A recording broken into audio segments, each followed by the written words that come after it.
कर्म करे किस्मत बने, जीवन का यह मर्म, प्राणी तेरे हाथ में, तेरा अपना कर्म, तेरा अपना।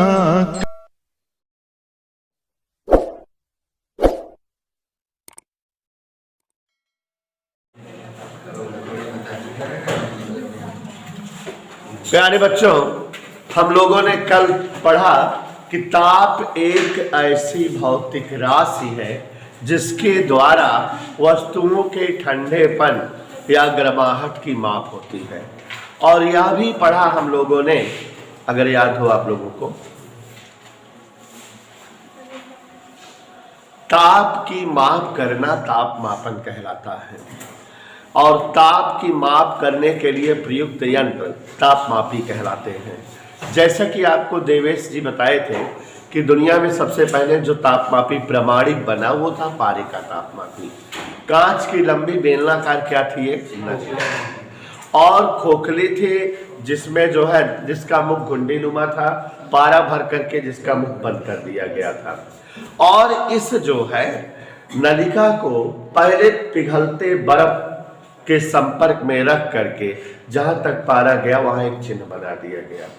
फिर इस नलिका को वायुमंडलीय दाब पर खौलते जल के संपर्क में रख करके एक दूसरा चिन्ह बनाया गया। दोनों चिन्ह क्रमशः प्रारंभिक बिंदु ताप और अंतिम बिंदु ताप कहलाए। दोनों बिंदुओं के बीच की लंबाई कई समान भागों में बांटी गई। हर दो भागों के बीच की दूरी 1 डिग्री कहलाई। और इस तापमापी को विभिन्न अन्य वैज्ञानिकों ने थोड़ा परिवर्तन करके अन्य प्रकार के तापमापी भी बनाया। जैसा कि आप जान रहे हो, श्रीमान विकास ठाकुर जी, सेल्सियस चाचा ने प्रारंभिक बिंदु ताप को 0, शीर्ष बिंदु ताप को 100, बीच में 100 भाग रखे, हर दो खानों के बीच की लंबाई को 1 डिग्री सेंटीग्रेड कहे, और यह तापमापी बना जो है शिवांशु सेल्सियस तापमान बना। ऐसे ही बेटा, पारे के तापमापी में प्रारंभिक बिंदु तापमान को 273, शीर्ष बिंदु तापमान को 373, दोनों खानों के बीच 100 लंबाई हो अगर डोला तो इसे जो है केल्विन ताप पैमाना कहते हैं। ऐसे ही प्रिंसेस जी, जब जो है फ़ारेनहाइट चाचा ने प्रारंभिक बिंदु ताप को 32 और शीर्ष बिंदु ताप को 212, मध्य के भाग को 180 समान भागों में बांटा अनुराग जी, तो ये फ़ारेनहाइट ताप पैमाना बना। और ऐसे र्यूमर ने प्रारंभिक बिंदु ताप को 0 लिखा, शीर्ष बिंदु ताप को क्या लिखा, 80। और इस प्रकार जो है बेटा बीच में 80 भाग बनाए। हर दो क्रमागत भागों के बीच की लंबाई 1 डिग्री र्यूमर कहलाई। और ये हमारा र्यूमर ताप पैमाना बना। और अगर याद हो देवेश जी, तो एक ताप को दूसरे ताप में बदलने का हमने आपको एक फार्मूला बताया कि इस फार्मूले के द्वारा हम लोग जो है तापमापी के ताप में परिवर्तन, सेल्सियस को केल्विन में, केल्विन को फ़ारेनहाइट में बदल सकते हैं। तरीका बताया कि जिस तापमापी को बदलना रहे पहले उसका प्रतीक चिन्ह लिखो, फिर माइनस का चिन्ह लगा करके प्रारंभिक बिंदु ताप लिखो और बटे खानों की संख्या। तो जैसे सेल्सियस है तो C -0, प्रारंभिक बिंदु ताप 0 बटे 100, केल्विन है तो K -273 बटे 100, फ़ारेनहाइट है तो F -32 बटे 100, और र्यूमर है तो R -0 बटे 80। तो इन सूत्रों से कोई भी ताप किसी अन्य ताप में बदल जाता है, यही ना बेटा। और बच्चों, जैसे कि पदार्थ के कुछ गुण, लंबाई, ध्यान से सुनना हमारी बात, लंबाई, ध्यान से सुनो, पदार्थ के गुण जैसे लंबाई, क्षेत्रफल, आयतन, प्रतिरोध, क्या क्या बोले एक बार फिर से सुनो, लंबाई, क्षेत्रफल, आयतन, प्रतिरोध, दाब, ये सब बेटा ताप के समानुपाती होते हैं। ताप को बढ़ाया जाता है तो ये सारी चीजें बढ़ती हैं। ताप बढ़ाने पर पदार्थ की लंबाई भी बढ़ती है, क्षेत्रफल भी, आयतन भी और दाब भी, ठीक है ना, प्रतिरोध भी, ये सब चीज़ें बढ़ती हैं। तो ये सारे गुण ताप के समानुपाती हैं। इस बात को लेकर विभिन्न वैज्ञानिकों ने बहुत भयानक भयानक तापमापी बनाए, जिनके द्वारा कम से कम तापमान से लेकर के अधिक से अधिक तापमान की गणना की जा सकती थी। कैसे? जैसे मान लो एक क्षण है, लोगों ने देखा कि 0 डिग्री सेंटीग्रेड तापमान पर उसकी लंबाई 10 सेमी है, फिर उसको 100 डिग्री सेल्सियस तापमान पर रख दिए तो देख लिए उसकी लंबाई जो है 15 है। कितना बढ़ गई लंबाई? 5। ताप कितना बढ़ा है? 100। तो अब कैलकुलेशन कर लेंगे कि 100 ताप बढ़ाने पर लंबाई बढ़ती है 5। अब अगर उस क्षण को किसी वस्तु पर रख दे और उसकी लंबाई बढ़ के 20 हो जाए और कहें कि उसका तापमान बताओ, तुरंत कैलकुलेशन करके निकाल लेंगे कि लंबाई अब कितना बढ़ रही? 10। 5 बढ़ती है 100 के ताप पर, तो 10 बड़ी होगी 200 के ताप पे। इसका मतलब अमुक वस्तु का तापमान कितना है? 200। गणना करके निकाल नहीं लेते? तो बच्चों, जो पदार्थों का गुण ताप के समानुपाती है, इस बात को लेकर के साइंटिस्टों ने विभिन्न प्रकार के तापमापी बनाए। जैसे स्थिर आयतन गैस तापमापी, तो उसमें आयतन और ताप से संबंध लेकर बनाया गया था। वायु दाब तापमापी, मतलब जिसमें दाब और ताप को लेकर के तापमापी बनाया गया था। प्लेटिनम प्रतिरोध तापमापी, जिसमें प्रतिरोध और ताप के गुणों को लेकर के तापमापी बनाया गया था। ठीक है, तो ऐसे ही कई विभिन्न प्रकार के तापमापी बनाए गए थे, जिनमें जो है, जिनके द्वारा हम बहुत कम से कम ताप से लेके ज़्यादा से ज़्यादा तापमान की गणना कर सकते थे। अब हालांकि कोर्स में नहीं है। यहाँ देखो, पदार्थों के गुण, अगर उन्हें सब बेटा गुण को हम एक्स से लिखें, गुण मतलब जैसे लंबाई, क्षेत्रफल और क्या बेटा?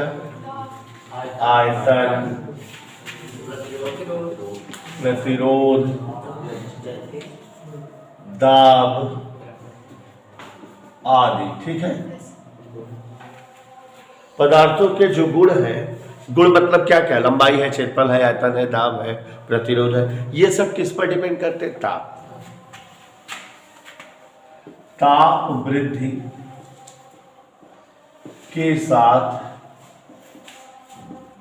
बढ़ते हैं।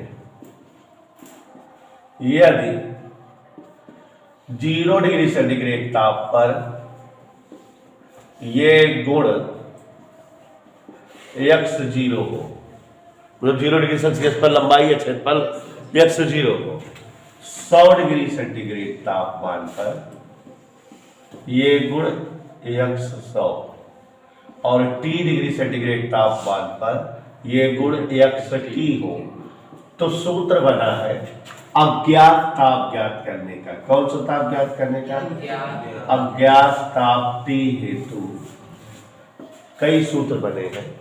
जैसे अज्ञात ताप T पर गुण निकालना हो तो xt बराबर x0 1 प्लस अल्फा T, जहां अल्फा ताप प्रसार गुणांक है। क्या है बेटा? और अल्फा की वैल्यू निकालने का भी सूत्र बना है, बताएं। xt माइनस x0 हमेशा इंटू x0t या x100 माइनस x0 अपान x0 इंटू 100। इन सूत्रों से जो है हम क्या निकाल सकते हैं? ताप प्रसार गुणांक। और इस सूत्र से किसी विशेष ताप पर गुण, और अगर गुण पता रहा है तो ताप आई जाएगी। इधर क्लियर? गुण पता रहा है, क्या पता लग जाएगा? समझ आ रहा है? तो ये सूत्र जो है पहले यूज होते थे। ऐसे तापमापी बनते थे जिनके द्वारा कम से कम -200 डिग्री सेंटीग्रेड से अधिक 1600 डिग्री सेंटीग्रेड का तापमान ज्ञात किया जा सकता था। यहाँ x मतलब क्या हो सकता है? लंबाई, प्रतिरोध, क्षेत्रफल। ऐसे ही जैसे स्थिर आयतन, एक तापमापी बना था, स्थिर आयतन गैस तापमापी। अब कोर्स में नहीं है लेकिन जानकारी के लिए बता रहे हैं क्योंकि कंपटीशन में इन पर सवालें आती हैं। स्थिर आयतन गैस तापमापी अगर हो तो इसके लिए VT माने T डिग्री सेंटीग्रेड पर आयतन, T डिग्री सेंटीग्रेड पर आयतन क्या होगा? V0 1 प्लस, ठीक है, और अल्फा क्या होगा? VT जहां जाए एक्सट्रा होगा भी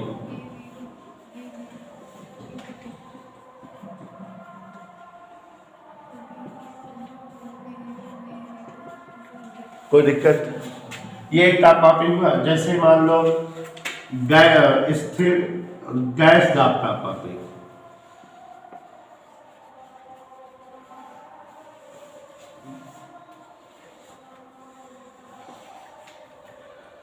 तो यहां PT, अब जहां जाए एक्स वहां क्या लिख उठेगा बेटा?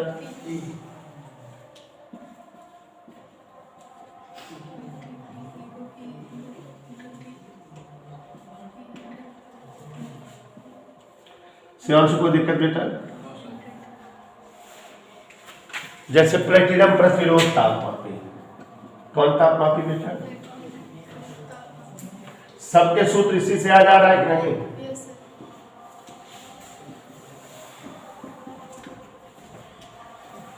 RT बराबर प्रतिरोध को RT लिखेंगे और अल्फा का सूत्र क्या होगा? RT माइनस R0 बटे R0 इंटू T, या R100 माइनस R0 बटे R0 इंटू 100। ऐसे ही और भी तापमापी का हम सूत्र दिखा सकते हैं। लॉजिक देखो, सब में सूत्र दिखा रहे हैं तो यही सूत्र सब में आ जा रहे हैं कि नहीं? कोई दिक्कत? समझ आ रहा है बेटा? प्यारे बच्चों, अगर आज आपके सामने मैं दुनिया का 8वां आश्चर्य बताने जा रहा हूं तो आप लोग ताजुब करेंगे कि हाँ ये चीज किसी ने नहीं बताई होगी। जैसे कोई गैस हो किसी बर्तन में बंद हो, ठीक है ना, ताप दोगे, हमें पता है गैस का आयतन बढ़ेगा, ऐसा हम जानते हैं। गैसों का आयतन ताप के समानुपाती होता है, ताप बढ़ाने पर आयतन बेटा बढ़ता है। तो यहां देखो जरा, गैसों का, यहां ध्यान दीजिएगा सभी लोग, गैसों का आयतन ताप के साथ बढ़ता है। एक बहुत भयानक चीज बताने जा रहा हूं, आप लोगों को किसी ने नहीं बताया होगा, पुरानी चीज है, ध्यान सुनिएगा। ताप के साथ आयतन बढ़ता है। मान लेते हैं 0 डिग्री सेंटीग्रेड ताप पर किसी गैस का आयतन V0 है और जब ताप बढ़ा दिए 3 डिग्री सेंटीग्रेड तक उसका आयतन बढ़ करके VT हो गया। ऐसे ही माना, यहां तक तो समझ में आ रहा है ना? 0 डिग्री सेंटीग्रेड ताप पर विकास जाने समझ में पूछ लेना, विकास गैस का आयतन V0 तथा 3 डिग्री सेंटीग्रेड ताप पर गैस का आयतन VT। तो आयतन में वृद्धि क्या हुई उन्हें सर? आयतन में वृद्धि डेल्टा V बराबर VT माइनस V0। इधर क्लियर? और ये जो आयतन में वृद्धि है उनेसा जी, ये दो चीजों पर निर्भर करती है। एक तो प्रारंभिक आयतन पर, अगर किसी गैस का आयतन 10 मिलीलीटर है, उसका ताप बढ़ाओगे तो 1 मिलीलीटर बढ़ के 11 हो जाएगा। लेकिन अगर किसी गैस का आयतन 1000 मिलीलीटर है तो ताप बढ़ाओगे तो 5-6 मिलीलीटर बढ़ सकता है ना। शुरुआत की मात्रा अगर कम लिए रहोगे तो आयतन कम बढ़ेगा, ज्यादा मात्रा ले लोगे तो। और दूसरी चीज किस पर निर्भर करेगा? ताप वृद्धि पर। ज्यादा ताप बढ़ा दोगे ज्यादा बढ़ जाए, कम ताप बढ़ाओगे तो कम बढ़। समझ में आ रहा है? माने जो आयतन में वृद्धि है उन्हें सब बेटा VT माइनस V0, ये प्रोपोर्शनल दोनों के है, V0 इंटू T। आप सभी लोग जानते हो कि अगर जो है प्रोपोर्शनल सिंबल हटाते हैं बराबर और कोई नियतांक लाते हैं, ये समझ में आया कि नहीं? इसको बेटा उधर पक्षांतर कर दो तो VT बराबर V0 plus alpha into V0 into T। समझ आया कि नहीं? अब उनेशा बेटा VT बराबर V0 1 प्लस अल्फा T, ये सूत्र अभी थोड़ी देर पहले हम डायरेक्ट लिख दिए थे कि नहीं? तो ये सूत्र हमने सिद्ध भी करा दिया कि नहीं? अब एक मिनट, कोई बोलेगा नहीं। अगर बेटा T1 डिग्री सेंटीग्रेड ताप तक हम गैस को गर्म करें और उसका आयतन V1 हो, कितने ताप तक? और T2 डिग्री सेल्सियस ताप तक गर्म करें और आयतन उसका V2 हो जाए, बदल जाएगा ना आयतन? यदि उन्हें सजे T1 डिग्री ताप पर आयतन V1 हुआ T2 डिग्री सेल्सियस ताप पर आयतन क्या हो, तो इस सूत्र का प्रयोग, यहां तक सबको समझ में आया कि नहीं? यह सूत्र अभी डायरेक्ट कहीं हम लिखे थे, सिद्ध भी करा दिए। देखो अब देखो आयतन कितना है, V1 बराबर, सभी लोग ध्यान देना बेटा, V0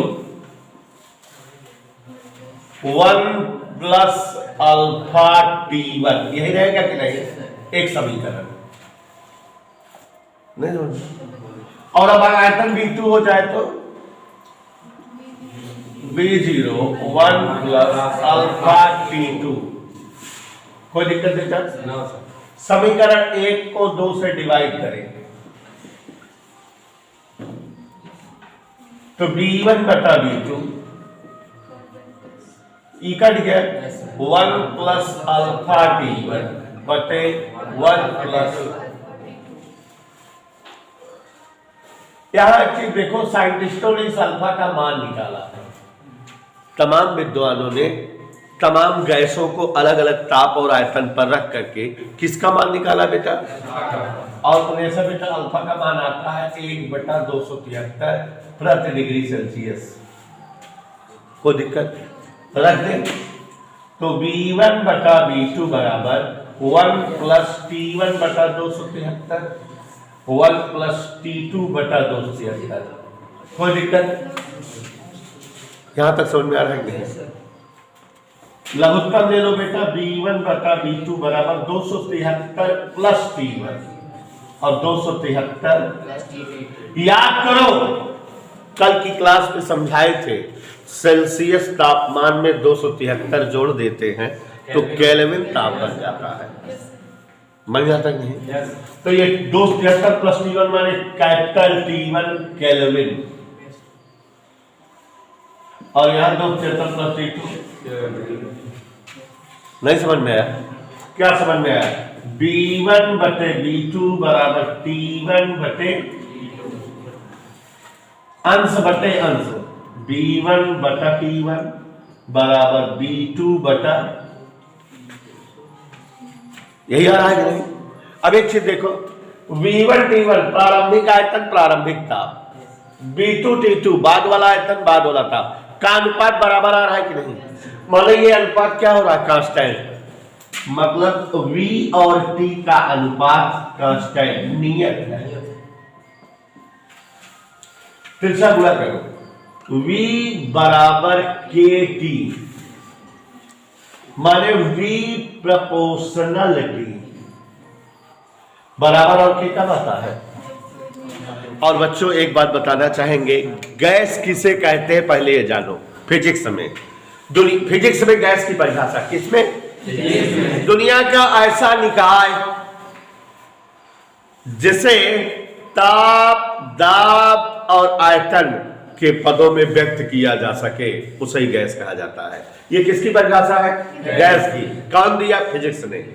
ताप, दाब और आयतन के पदों में व्यक्त किया जा सके उसे गैस कहते हैं। एक चीज और देखो ऐसा, ताप माने T, आयतन माने V और दाब माने T। अगर कभी दुई चीज रहे तो कई कांस्टेंट रहे, तो यहाँ कौन कौन चीज दिखात बा? तुम्हारे कांस्टेंट का हो गया है? दाब। तो अब एक बोलब तो हम ऐसे बोलब, स्थिर दाब पर,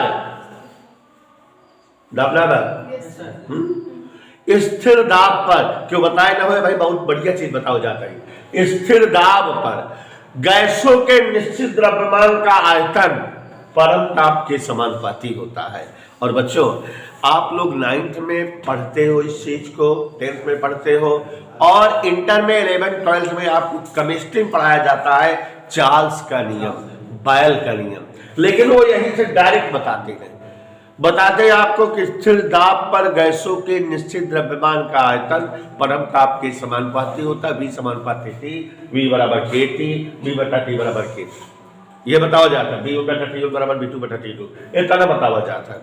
लेकिन आय कैसे, हेरन कैसे, क्यों होना पता है न, क्यों बताओ था, आइए बताइए। ऐसे चार्ल्सवा हेरा था, आप लोग कभी नहीं पढ़ोगे, कोई केमिस्ट्री टीचर नहीं पढ़ाएगा, बता दे रहा हूं। चार्ल्स ने ऐसे खोजा था, किसी बुक में नहीं पाओगे, अर्जुन सर बताएंगे। ये नियम कौन खोजा था?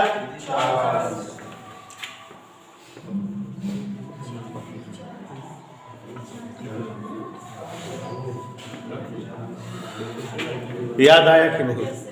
क्या है चार्ल्स का नियम? यहीं से बोल दिया जाएगा। स्थिर दाब पर गैसों के निश्चित द्रव्यमान का आयतन उसके परम ताप के समानुपाती।